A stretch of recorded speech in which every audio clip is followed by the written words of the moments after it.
দিন দেখলাম যে বিয়াত মিয়া মানুষ কান্দে, এ দেখি আমার ছেলেই কান্দে, মান সম্মান আর কিছু তুললো না, কান্দে লাভ নাই, বিয়া তো কাজকে হরামই না বিয়া হবো না। কাকা নেন টুকটো পরে দেন, বিয়া হরবো না সব বিয়া আজকে আমি হরামই। लेकिन एक सेकंड এ বাপু কি দেখো জামাই না পালালো, দেও তো উঠ।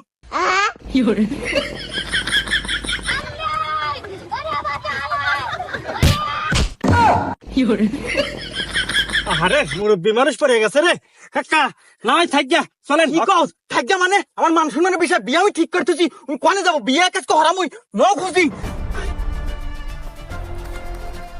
আরে এই হুমুন্দির সাল হইল কি রে, আমার মনে হয় মান সম্মান এল্লা থাকে না বাপু, আমি তো একবার কথা দিয়েছি ওকে যেভাবে কোন হাজির হরাই নাকবো, খোঁজো তাড়াতাড়ি কোনে গেল। কাকা হ্যাঁ ওই যে আপনার সওয়াল।